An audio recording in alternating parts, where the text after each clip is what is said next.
네, 여러분 안녕하십니까. 검찰이 드디어 이재명 더불어민주당 대표를 기소를 했습니다. 이 사건 불거지고 1년 6개월 걸렸습니다. 참 지루하기도 하고 답답하기도 하고 온 국민을 분노의 도가니로 몰아넣기도 하고, 이제 재판에 넘겨진 건데 앞으로 또 재판 과정은 시간을 얼마나 끌게 될는지요. 아무튼 이제 검찰은 이재명 대표를 대장동 개발 비리, 유래 신도시 개발 비리, 성남시 FC 후원금 의혹, 거기에 최종 책임자로 규정을 했습니다. 그걸 설계하고 최종적으로 제거한 사람. 여기에서 그 대장동 지분 중에 428억을 받기로 했다. 이것은 이제 그 기소 혐의에는 일단 제외가 됐습니다. 추가 수사가 필요하다, 이렇게 본 것이지요. 이걸 부정처사 후 수뢰라고 하는 건데, 먼저 나쁜 짓을 다 해놓고 누구를 위해서 불법적인 행동을 저질러 놓고 일이 다 마무리된 다음에 그 혜택을 본 사람으로부터 뇌물을 받는다. 이게 부정처사 후 수뢰. 이게 428억. 이제 그렇습니다. 이 428억에 대해서는 지금 이제 김만배의 입이 중요합니다. 대장동 일당의 맏형이라고 볼 수 있는 김만배가 여기에 대해서 적극적으로 입을 열고 진술을 할 그런 시기가 저는 올 것이라고 보는데요. 그 다음에 이제 당 대표실 정책조정실장을 했던 정진상, 그 다음에 민주연구원 부원장을 했던 김용, 그 다음에 경기도 평화부지사였던 이화영, 이 네 사람이 이제 입을 열게 되는 그런 계기가 반드시 올 겁니다. 지금까지는 대체적으로 그 이재명을 감싸는 그런 침묵, 진술 거부로 일관하고 있는데, 이 네 사람, 김만배, 정진상, 김용, 이화영, 이 네 사람 모두 혹은 이 중에 일부가 입을 열기 시작하면은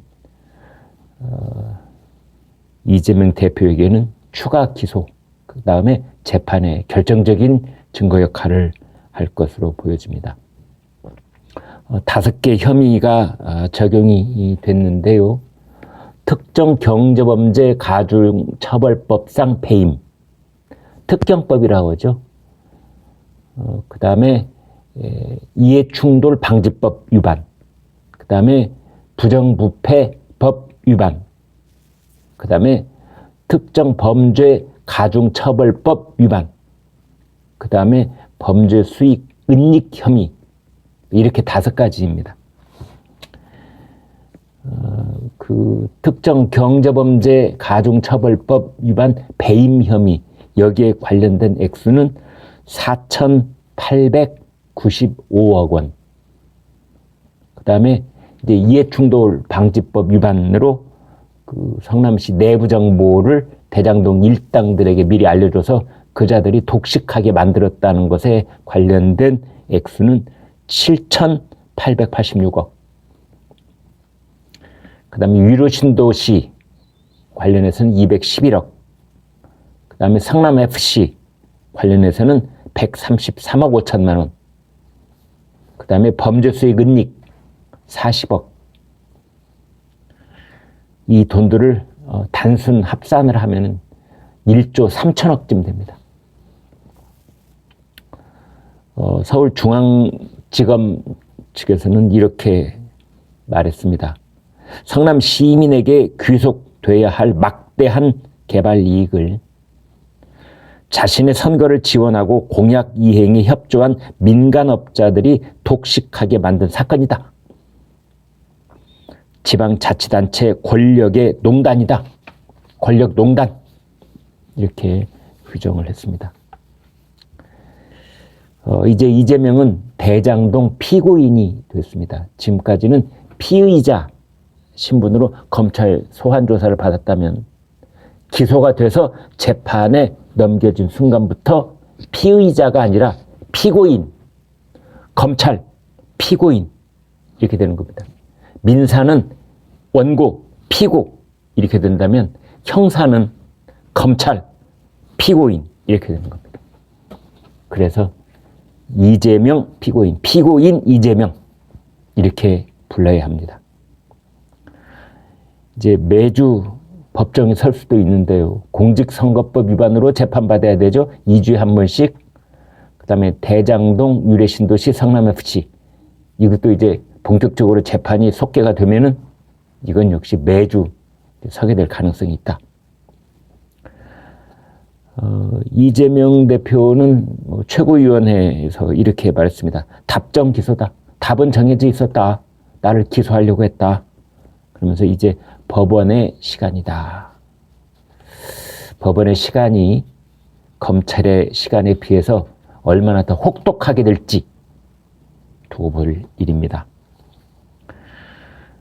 이재명 대표가 기소가 되자 이제 민주당은 당무위원회를 열어서 그 당헌 80조 제3항 이것을 정치 탄압으로 볼 것인지 말 것인지 이제 결정을 했다는데요.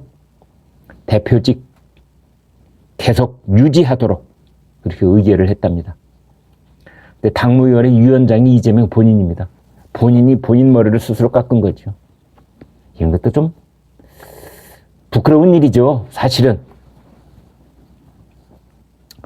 그래서 민주당 내부에서 지금 부글부글 끓고 있는데 민주당 권리당원들 중에 일부에서는 당헌 80조에 근거해서 이재명 대표의 대표직을 정지시켜달라는 가처분 신청을 곧 낼 예정이다.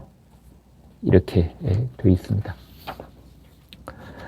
아무튼 그 우리나라 헌정사사의 초유의 일이라고 할 수 있습니다. 우리나라 의회 제1야당의 대표가 중대범죄, 선거법 위반이나 정치자금법 이런 쪽이 아니라 부정부패, 중대범죄, 특정 경제범죄 가중처벌법상 위반, 배임, 특정범죄 가중처벌법상 뇌물 이런 겁니다. 이해충돌 방지, 부정부패법 위반 이런 겁니다. 중대범죄 혐의로 법정에 서게 되는 초유의 제1야당 대표라고 볼 수 있는 겁니다.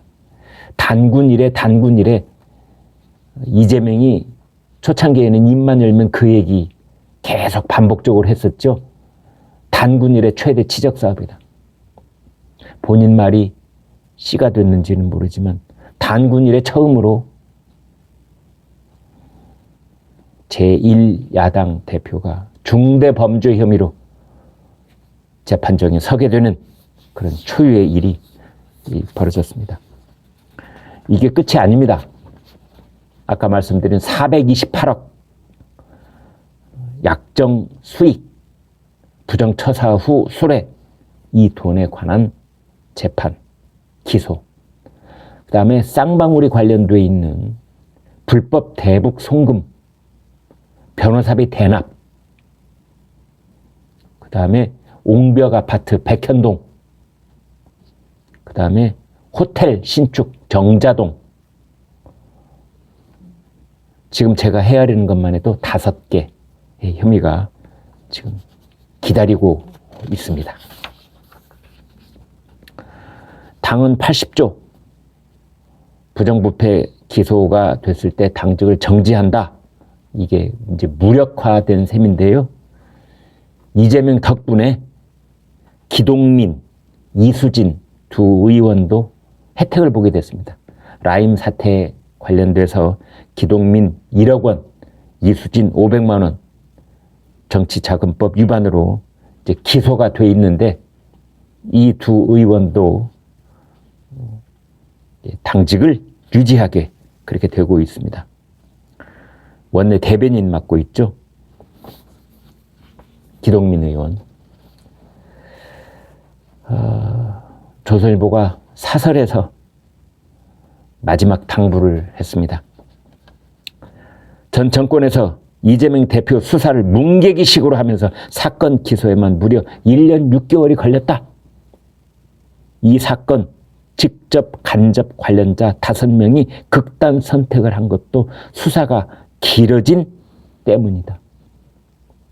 이 국가적 낭비와 혼란을 조금이라도 줄이려면 법원이 최대한 신속하게 재판을 해야만 한다. 그렇습니다. 더 이상 애꿎은 희생자가 나오지 않도록 극단의 선택을 해야 되는 그런 막다른 골목에 내몰리는 사람이 더 이상 없도록 하기 위해서 우리나라 사법부는 이재명 피고인에 관한 재판을 신속하게 진행해야만 할 것입니다. 네, 여러분 고맙습니다. 구독, 좋아요 부탁드립니다.